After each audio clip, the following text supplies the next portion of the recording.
Apakah kalian sudah siap mengikuti pembelajaran? Siap, Pak. Oke. Kalau sudah siap, saya akan bertanya kepada kalian. Novi, apakah kamu pernah mengalami sakit?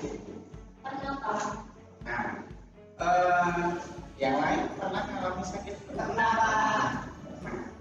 Jona misalnya, ketika kamu sakit, kira-kira itu disebabkan oleh apa?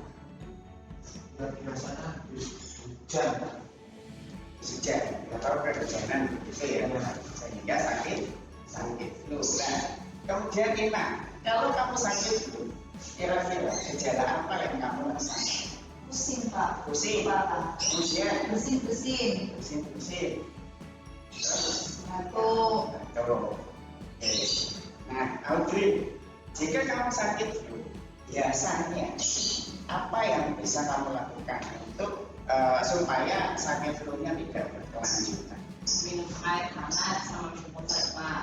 Minum air hangat atau minum obat. Tambah vitamin juga, Pak. Betul. Itu ketika kita mengalami sakit flu. Nah, selain itu, di akhir-akhir ini negara kita atau di seluruh dunia terjadi yang namanya pandemi. Nah, pandemi ini disebut pandemi COVID-19. Nah, pandemi COVID-19 atau COVID-19 disebabkan oleh apa? Virus, Pak. Virus. Yang lain ada? Apakah virus itu sama dengan bakteri, Pak?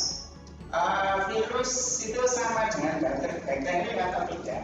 Nah, itu sesuatu yang berbeda. Tetapi ini akan kita jelas lebih lanjut setelah pembahasan. Tapi intinya yang pagi hari ini kita akan ngomong dulu tentang pandemi. Ya. Pandemi disebabkan oleh virus. Nah, ketika pandemi ini kan penyakit ini mudah menular ya. Penyakit ini mudah menular. Nah, untuk mencegah penularan itu kira-kira apa yang bisa kita lakukan? Audrey, sebutkan satu saja. Apa? Kebersihan dan Menjaga misalnya, Pak. kebersihan tangan, Jona. berjemur, Berjemur. Ya. Supaya apa? supaya Tidak berlian. Lima. Pakai masker, Pak. Pakai masker, betul. Kemudian Novi, apa yang dilakukan orang-orang supaya tidak mudah terserang COVID-19? Minum vitamin, Pak. Minum vitamin ya, itu langkah-langkah pencegahan. Nah, kita sudah tahu bahwa dalam kehidupan sehari-hari kita seringkali bisa mengalami yang namanya sakit seperti flu misalnya, atau ya masuk angin, pilek gitu ya. Bahkan akhir-akhir ini dunia juga mengalami yang namanya pandemi. Nah, ketika terjadi pandemi ini ada hal-hal yang menjadi penyebab dari pandemi itu. Nah, sebelum kita masuk pada pandemi, tadi kan kalian sudah menyebutkan ya, kalau kita sakit flu itu disebabkan oleh apa? Ada yang menyebutkan sakit flu disebabkan oleh virus, oleh bakteri. Nah, pagi hari ini kita akan belajar tentang sistem imun atau sistem kekebalan tubuh. Nah, sistem imun atau sistem kekebalan tubuh itu adalah sel-sel jaringan atau organ yang bekerja sama untuk melindungi tubuh dari benda asing. Ya. Sel-sel organ atau jaringan yang bekerja sama untuk melindungi tubuh dari benda asing. Nah, ibarat sebuah tamen, tahu tamen atau perisai. Nah, itulah sistem imun. Nah, sistem imun itu tadi ya, sekali lagi itu tugasnya untuk apa? Melindungi, bekerja sama untuk melindungi tubuh dari benda asing. Jadi dalam kehidupan sehari-hari kita seringkali itu diserang oleh namanya bakteri, virus, jamur, ya, kemudian mikroorganisme yang lain. Apakah kalian tahu apa itu mikroorganisme?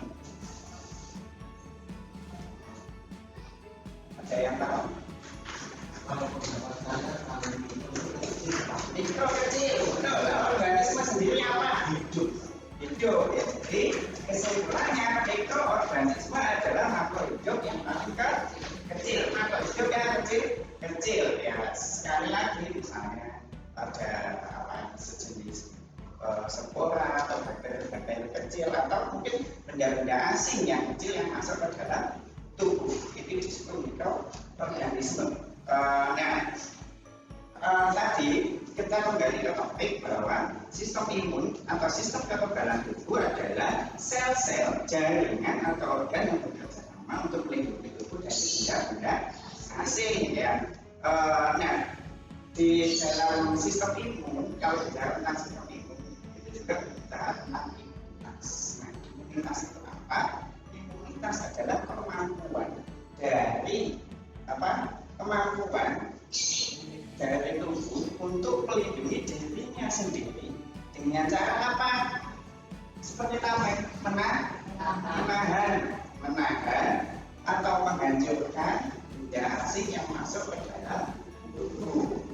Untuk sistem imun, apakah kalian sudah jelas pengertian sistem imun?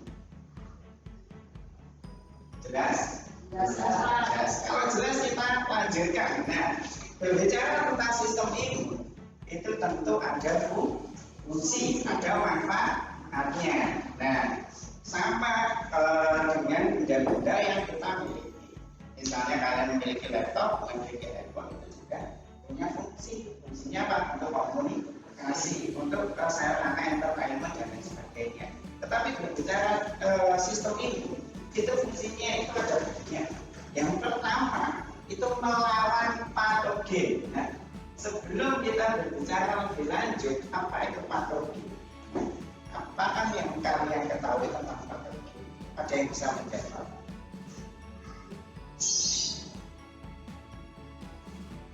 Dengan bahasa kalian sendiri tidak apa-apa, tidak harus untuk dengan kalian tahu ya apa itu patogen. Oke, kalau kalian tahu bakteri, tahu virus, tahu jamur, tahu cacing, ya, semua benda-benda parasit yang berpotensi merusak tubuh itu disebut patogen. Jadi sekali lagi patogen adalah bakteri, virus, jamur maupun mikroorganisme lain yang berpotensi menyerang dan merusak tubuh, disebut patogen. Nah, sekali lagi tadi fungsi yang pertama adalah melawan patogen. Selain melawan apa yang bisa fungsi dari sistem imun?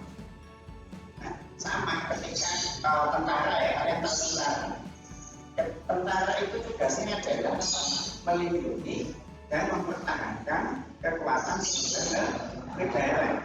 Nah, mereka itu apa?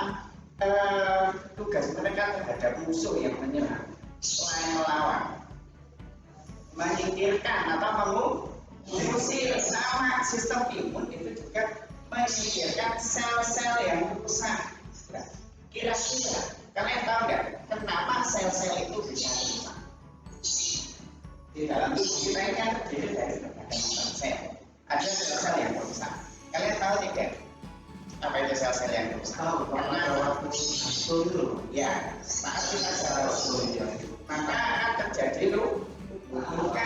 Nah, ketika kita terjadi luka di dalam tubuh kita, bagian mana? Itu ada sel-sel tubuh yang rusak karena apa?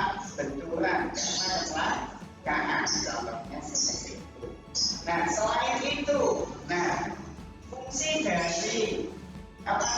sistem imun ya, selain melawan patogen, menyingkirkan sel yang rusak, juga mengenali dan menghancurkan apa? Sel abnormal. Yang dimaksud sel abnormal ini apakah kalian pernah mendengar istilah kanker?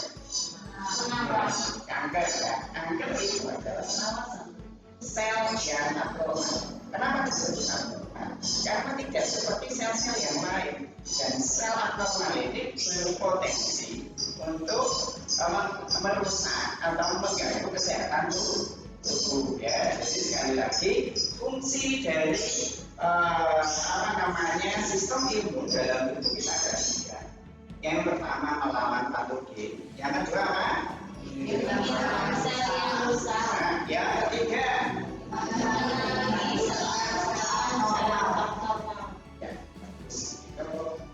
fungsi dari sistem imun. Nah, selain fungsi kan seperti tentara ya, kita ibaratkan tentara. Nah, tentara itu dalam bekerja dia punya sasaran tidak? Punya ya, dia punya sasarannya apa? Musuhnya Ya, sama di dalam kehidupan kita, di dalam tubuh kita ada sistem imun, ada sistem kekebalan tubuh. Sistem kekebalan tubuh kita itu dalam bekerja mempunyai sasaran. Jadi dia tidak sembarang bekerja. Ya, sasarannya apa? Sasaran yang utama adalah bakteri dan virus. Itu untuk apa? Untuk mencegah supaya sekali lagi tadi kita sebut ada patogen, semua supaya patogen atau benda-benda asing yang masuk ke dalam tubuh kita itu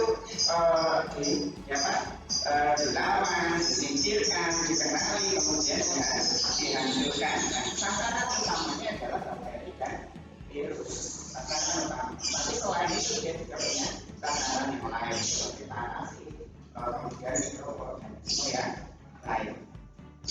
Nah, selain itu, ketika sistem imun itu sudah memiliki fungsi, ada sasaran, itu juga punya ibaratnya kalau seperti seorang karyawan itu punya tugas, punya pekerjaan yang utama. Nah, contoh misalnya siswa pekerjaan utamanya adalah apa? Belajar. Guru pekerjaan utamanya belajar. Nah, kalau sistem imun pekerjaan utamanya apa? Melawan virus, tetapi yang punya peran paling utama atau kerja paling utama itu ada di sel darah putih atau leukosit.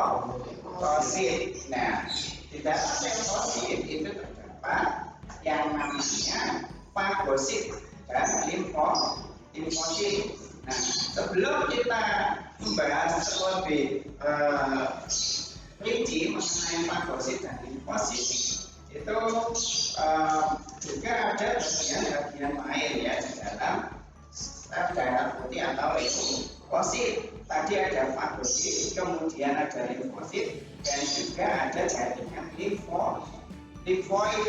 Nah, itu semua terdapat di dalam sel darah putih atau leukosit. Nah, fagosit itu mengandung beberapa sel. Ya, ada 4 sel ya. Yang pertama itu neutrofil, kemudian eosinofil, ada basofil, ada monosit, dan juga ada makrofag. Jadi monosit dan makrofag itu sesuatu yang berbeda. Nah, kita lihat dulu yang pertama tentang neutrofil. Nah, neutrofil ini merupakan sel yang punya peran spesialis. Jadi dia punya spesialis fagositik. Dia bekerja di garda utama di dalam sistem kekebalan tubuh. Dia berada di garda utama. Seperti kalau kita melihat tentara itu ada yang berada di garda paling depan. Nah, biasanya yang berada di garda paling depan dan maju dan belakang itu prajurit.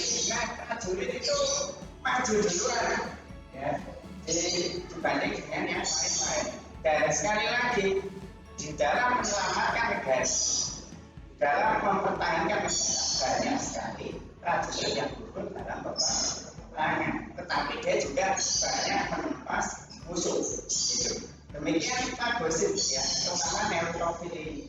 Nah, neutrofil ini dia bekerja paling duluan, dia menghadapi patogen atau sel-sel yang benda-benda yang masuk ke dalam tubuh ini paling duluan dia.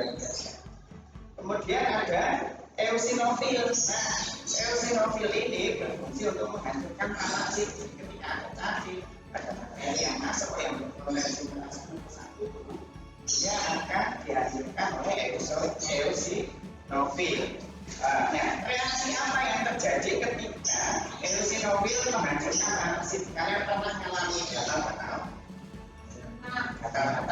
kemudian rasanya kok panas begitu ya, kemudian kena alergi dan sebagainya. Nah, itulah reaksi yang terjadi ketika eosinofil bekerja.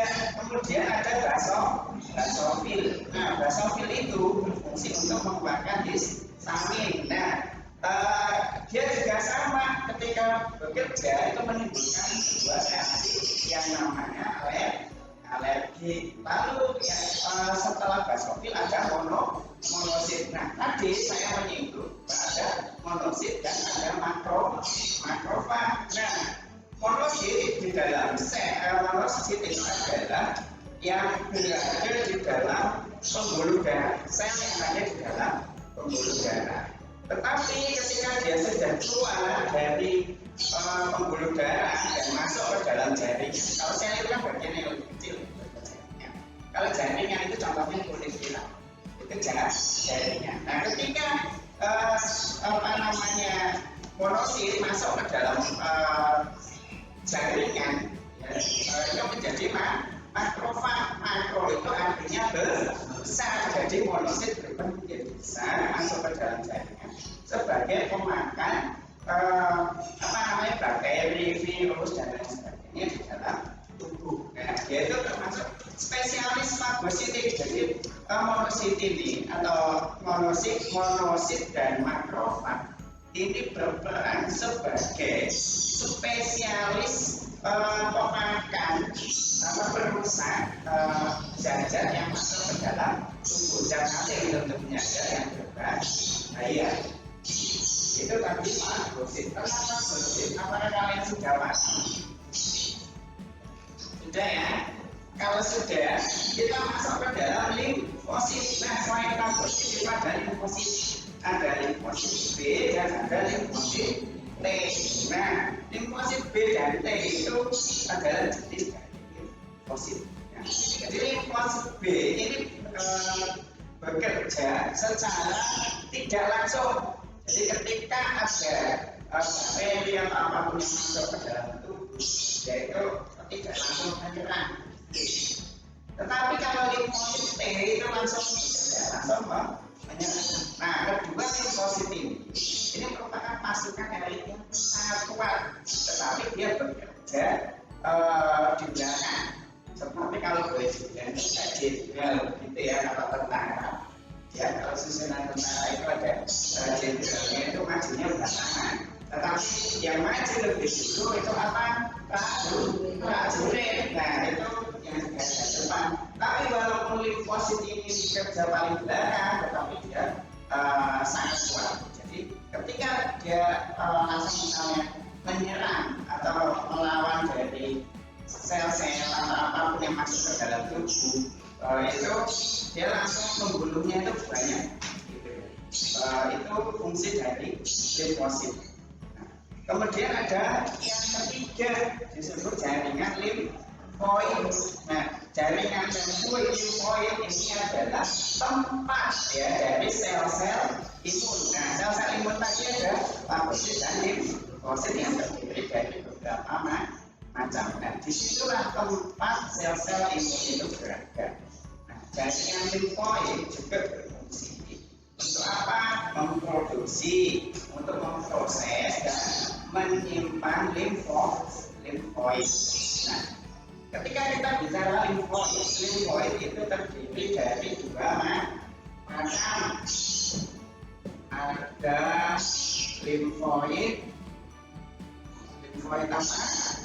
Primer dan sekunder. Nah, limfoid primer itu adalah organ limfoid yang berfungsi sebagai tempat diferensiasi proliferasi atau perubahan dan pematangan sel B dan sel T. Ya, sel B dan sel T itu adalah selnya limfosit. Nah, itu terdapat di mana? Terdapat di sumsum tulang dan di timus. Lalu yang kedua ada organ sekunder. Organ sekunder itu berfungsi sebagai tempat diferensiasi, proliferasi atau pematangan serta mempresentasikan antigen. Perlu diketahui lebih jelas, lebih detail bahwa presentasi di sini bukan seperti seorang pematangan media, tetapi yang dimaksud presentasi di sini adalah ketika bakteri masuk ke dalam sel imun, ya, bakteri masuk ke dalam sel-sel imun, salah satu misalnya dari makosit atau limfosit, itu maka akan dimakan dan dihancurkan oleh monosit atau makrofag tadi, ya, dihancurkan menjadi kecil-kecil. Nah, satu bagian yang kecil itu akan ditampilkan pada reseptor. Nah, perlu kita ingat kembali pelajaran pada waktu-waktu yang telah berlalu, ya, telah lewat. Kalau kita belajar tentang sistem saraf, di dalam tubuh kita ini terdapat yang namanya reseptor. Apa fungsi dari reseptor? Masih ingat?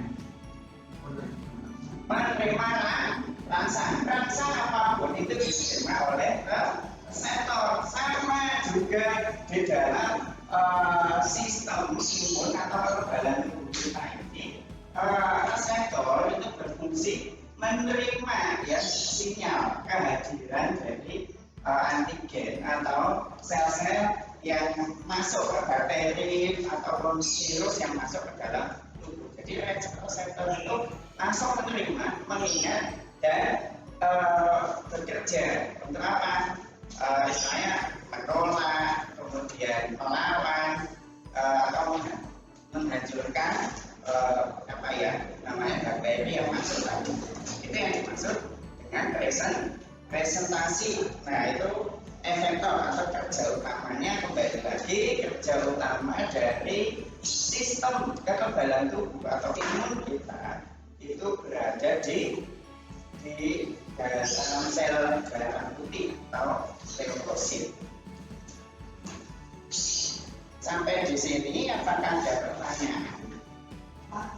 Ya, silakan. Itu apa ya, Pak? Timus adalah tempat di mana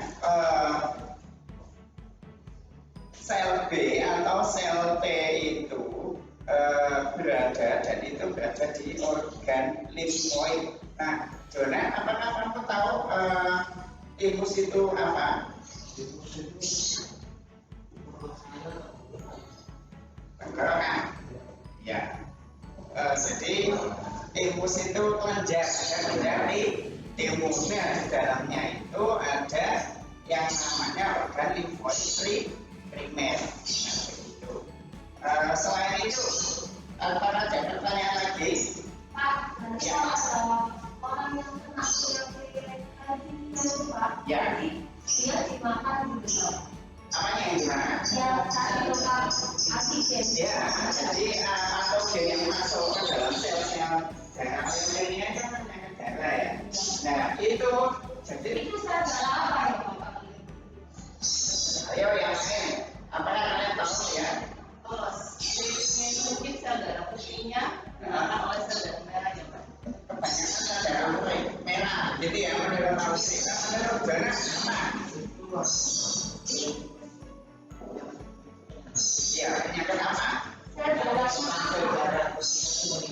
Sel darah putih meningkat lebih banyak, jadi dia menghasilkan sel darah merah. Jadi sel-sel darah putih yang meningkat itu mengalahkan sel darah merah, sehingga terjadi penyakit yang namanya leukemia. Ada di situ, gini, di dalam tubuh kita itu sel-sel itu terjadi mengalami yang namanya mutasi, mengalami perkembangan, apa namanya, penggandaan, begitu ya. Dia bertumbuh setiap harinya dan semakin lama yang namanya mutasi. Dan tadi kan kita juga membahas tentang saya sempat menyebutkan sel abnormal. Nah, sel abnormal itu salah satunya adalah sel darah putih yang melipat gandakan diri terlalu banyak atau bermutasi terlalu banyak. Sehingga ini itu ya Pak, banyaknya sel darah putih. Ya, kebanyakan sel darah putih. Nah, itu namanya itu karena terjadi sel darah yang tumbuh terlalu banyak atau disebut abnormal. Nah, ketika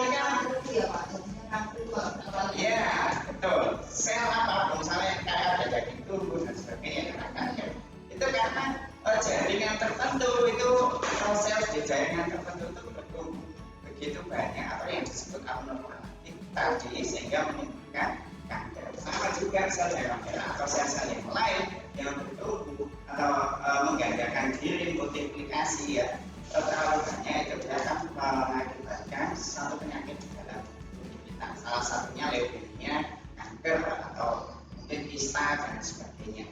Nah, oke, sampai sini paham ya? Kalau paham, kita akan belajar tentang komponen. Apa yang kalian ketahui tentang komponen? Komponen itu apa? Bagian-bagian. Nah, betul. Di dalam sistem imun atau sistem kekebalan tubuh ini juga memiliki bagian-bagian. Bagiannya itu ada dua.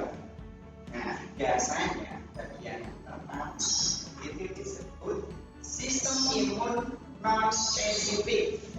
Nama lengkapnya sebenarnya sistem imun bawaan dan non-spesifik. Satu, apa? Bawaan dan non-spesifik.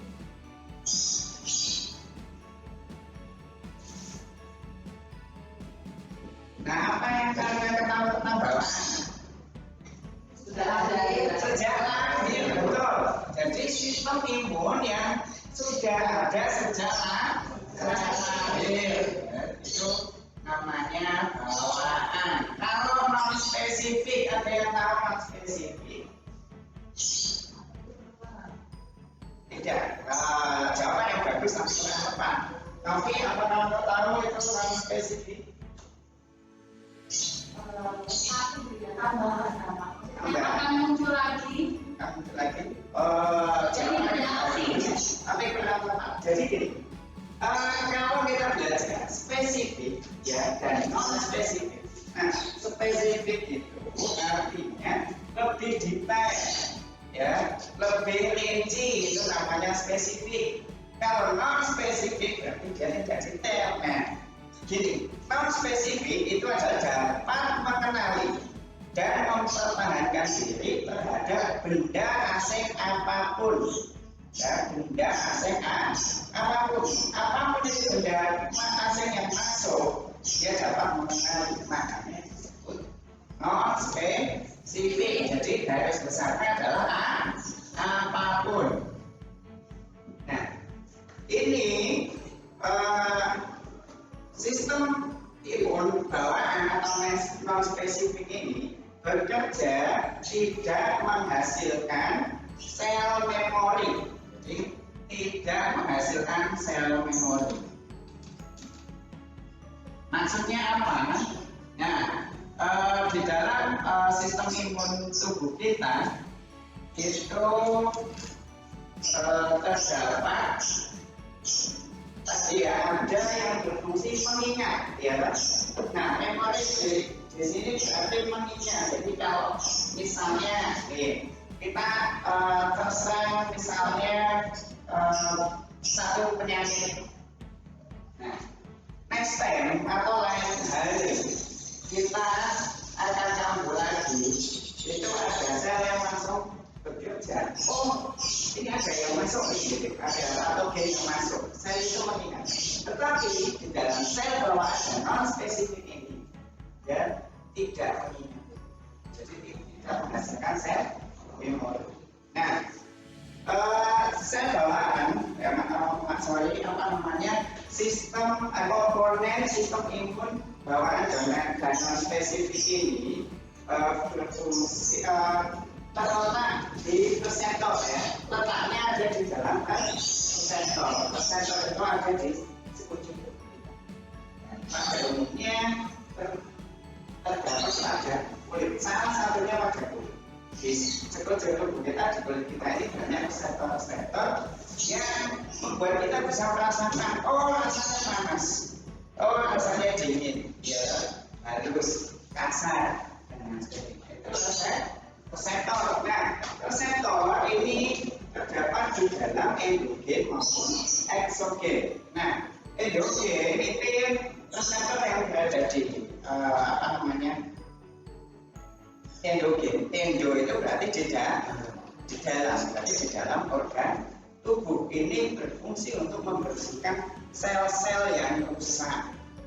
Nah, sedangkan yang berada di reseptor eksogen atau di luar tubuh itu mendeteksi bakteri yang dari luar, mendeteksi mikroorganisme yang masuk ke dalam sel dan melawan bakteri. Yaitu ibaratnya tameng depannya. Ini namanya komponen sistem imun bawaan non spesifik. Kalau ada non spesifik berarti ada apa? Lawannya non spesifik ada spesifik. Jadi ada spesifik. Jadi di dalam ada spesifik.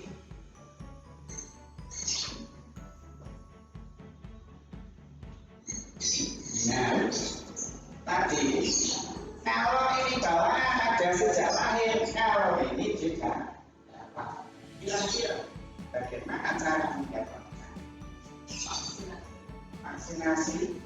Ya, ada betul juga. Tetapi lebih jelasnya itu adalah sistem imun ini ada dan bekerja ketika kita sudah terpapar. Kita sudah mengalami satu sakit, sudah memasukkan antigen tertentu, maka kita akan mendapatkan sistem imun ini, ya, mendapatkan sel imun ini yang nantinya akan bekerja. Misalnya apa?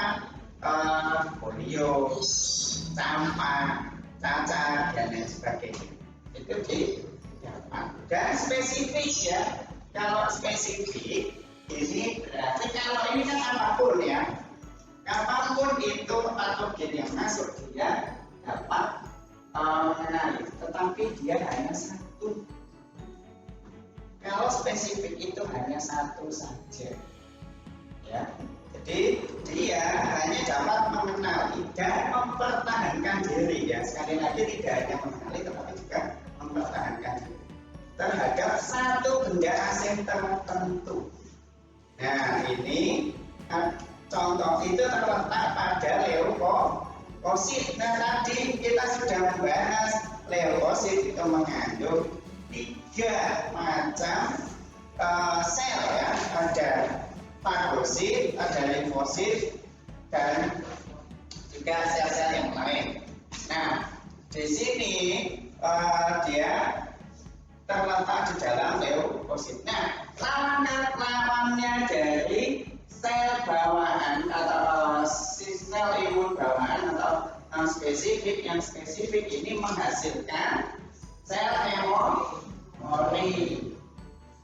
Kalau yang tadi beda, yang ini menghasilkan. Nah, jadi ketika kita pernah sakit cacar, ya, kemudian sel-sel atau namanya bakteri atau virus yang pernah menyerang kita itu bermutasi lagi, maka tiba-tiba kita juga mengalami yang namanya kambuh.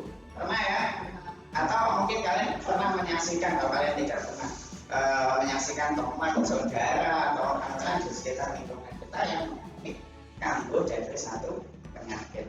Dulunya itu sudah sembuh, wah tiba-tiba inilah, disinilah sel sistem imun yang didapat dan spesifik ini dapat mengenali, oh ini terjadi lagi, maka dia akan bekerja. Jadi sel limfosit maupun fagosit ini akan bekerja secara maksimal untuk mempertahankan dan melindungi tubuh kita dari patogen yang masuk. Nah itu, nah tadi di awal kita sudah berbincang-bincang kan. Kalau kita sudah tahu komponen itu ada dua, limfomat bawaan dan spesifik dan di dalam dan spesifik itu komponen sistem kekebalan tubuh. Nah tadi saya sudah bertanya pada kalian, apakah kalian pernah flu, apakah kalian pernah pilek dan sebagainya, dan apa yang kita lakukan ya. Nah tadi sudah disebutkan ya, sama juga halnya kita dalam kehidupan sehari-hari itu juga harus menjaga sistem kekebalan tubuh kita. Caranya bagaimana? Tadi ada yang menyebut minum obat, ada yang menyebut apa lagi? Vitamin, ada yang olahraga ya. Jadi kita dapat menjaga sistem imun tubuh kita dengan menjaga kebersihan dan kesehatan. Itu sangat penting. Yang kedua, kita bisa makan makanan sehat dan bergizi seimbang.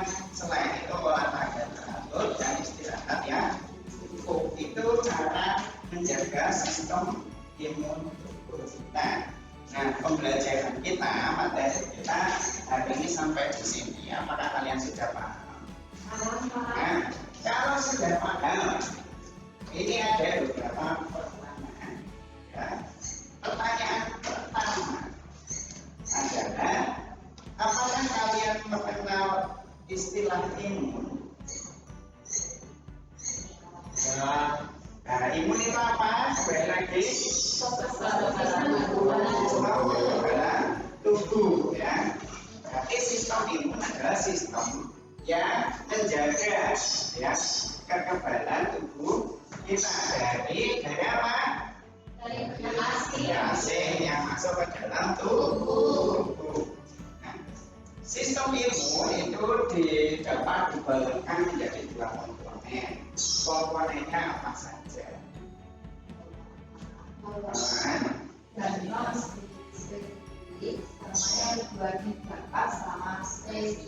Tidak dapat. Coba Jonan jelaskan apa itu sistem imun bawaan dan non spesifik. Bawaan itu artinya sistem yang sudah panggil setiap orang itu mempunyai Pak. Nah kalau non spesifik itu artinya apapun penyakitnya, apapun virusnya, dia akan terdeteksi oleh si yang punya imun. Iya, oke, bagus sekali ya. Kemudian dia itu menghasilkan sel memori atau tidak? Tidak menghasilkan sel memori. Lalu Audi, tolong jelaskan apakah sistem komponen sistem imun yang didapat dan spesifik? Kalau kita sudah mempunyai satu penyakit Pak, biasanya tambah lagi. Dan spesifik itu biasanya hanya satu penyakit saja yang didapat ditangani oleh seorang imun Pak. Nah, dia letaknya di mana? Letak sel-sel yang didapat di leukosit. Nah, dalam hal juga dia menghasilkan sel memori atau tidak? Menghasilkan. Lalu yang ketiga pertanyaan, ya, bagaimana cara patogen masuk ke dalam tahapan-tahapannya itu seperti apa?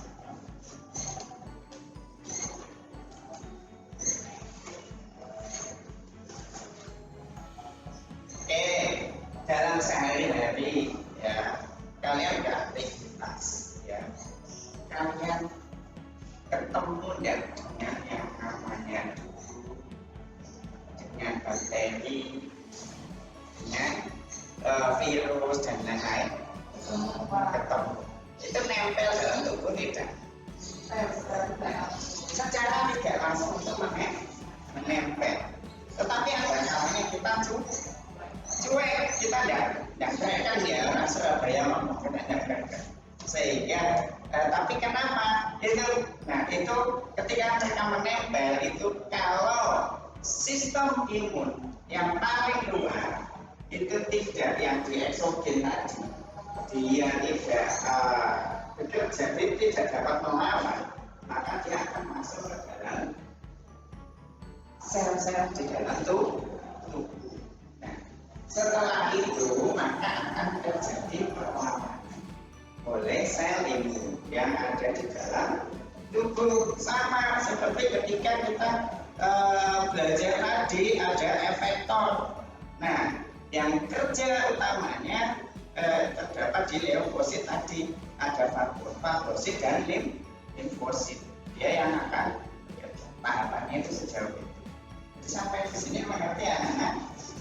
Kalau mengerti selanjutnya, nah, apa yang bisa kamu lakukan untuk mencegah patogen masuk ke dalam tubuh? Ingat, yang banyak, vitamin. perlu menjaga kebersihan. Iya, menjaga kebersihan Pak. Cuci tangan, kalau habis dari makan, kita habis dari sekolah mungkin kita mandi, ganti baju. Nah, sebagainya ya, menjaga kebersihan salah satunya itu adalah cara kita menjaga kebersihan dan kesehatan. Cara kita mencegah patogen masuk ke dalam tubuh. Nah, menurut kalian ya, penting tidak menjaga sistem imun?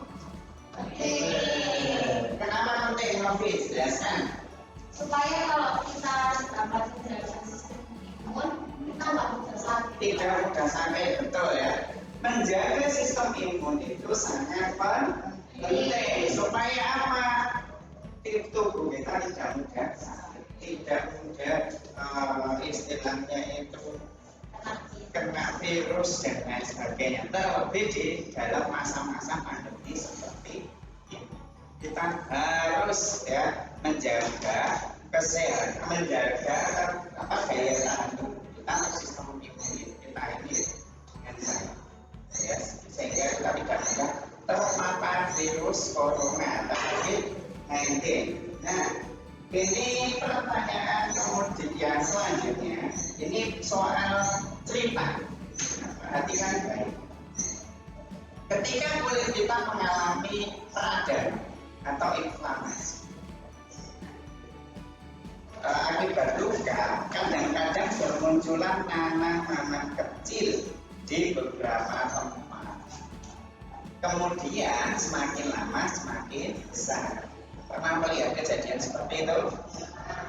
Nah ya, kira-kira apa yang harus kamu lakukan terhadap nanah-nanah kecil itu?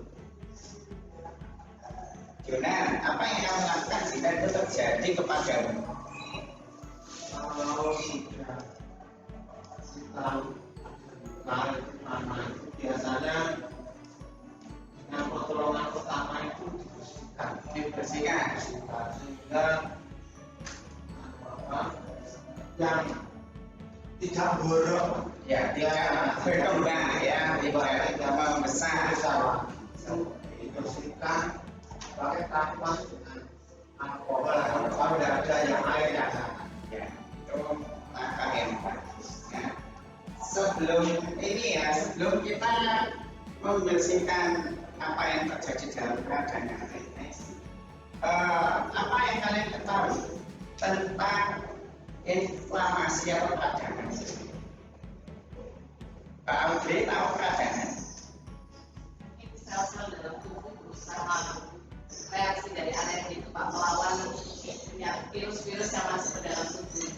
Bagus ya, peradangan atau infeksi itu merupakan reaksi dari sistem imun di dalam menghadapi, menolak dan menghancurkan apa patogen atau bakteri, virus yang masuk ke dalam tubuh kita. Maka terjadi kalau dia dapat bekerja dengan cepat maka akan segera sembuh.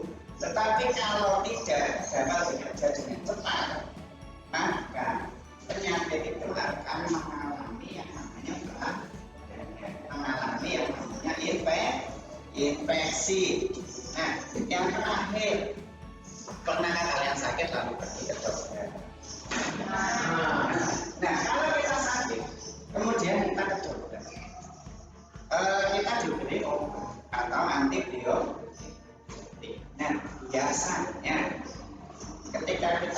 mungkin kita berubah, sakitnya sudah sembuh, tetapi antibiotik atau obatnya itu masih.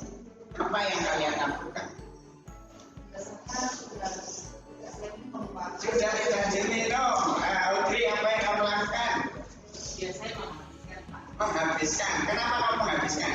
Karena biasanya kalau penyakit tertentu tidak Pak. Ya. Itu obatnya antibiotik itu memang harus dihabiskan untuk mencegah penyebaran lagi Pak. Ya, bagaimana? Nah, biasanya kalau dihasil Pak, kan ada tulisannya di Ya, Pak ya.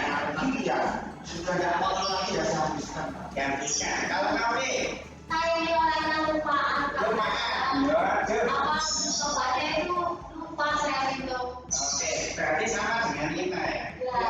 Jadi yang harus kita lakukan ketika kita sakit kemudian kita berobat, penyakitnya kalau sudah sembuh, kemudian obatnya masih, itu jangan berhenti. Seperti yang kamu dilakukan Bajoran lakukan, itu sangat bagus.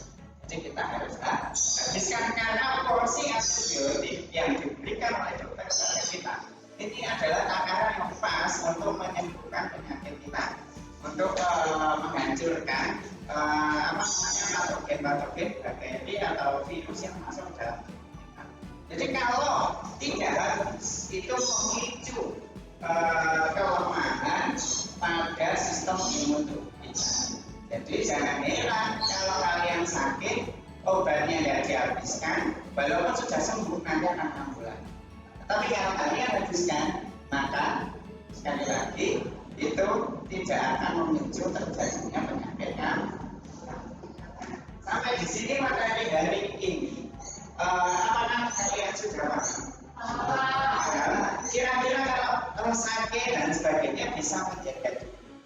Bisa kekebalan tubuh bagus. Kalau bisa, materi ini juga berkaitan dengan materi yang pelajaran yang lain atau topik-topik yang akan kita pelajari pada yang akan datang. Misalnya mencintai diri sendiri, itu bersyukur atas diri sendiri, itu kalau di pelajaran agama. Kalau di pelajaran PKN misalnya berkaitan dengan apa? Pertahanan negara bagus sekali dengan bahasa, pelajaran bahasa. Bagaimana kita mengkomunikasikan, mengajak orang lain atau diri kita sendiri supaya bisa menjaga sistem kekebalan tubuh kita, supaya kita bisa menjaga sistem-sistem yang lain ya. Cara komunikasi itu penting. Lalu berkaitan dengan olahraga, menjadi sarkas, apa kaitannya? Menjaga kesehatan dengan pola tubuh kita. Dalam pelajaran matematika ada ada perbandingan ya, ada lagi bagian pecahan dan lain sebagainya. Nah, itu korelasi materi kita hari ini dengan topik atau mata pelajaran yang lain. Baik, demikian pertemuan hari ini. Saya rasa cukup. Selamat siang, sampai ketemu lagi.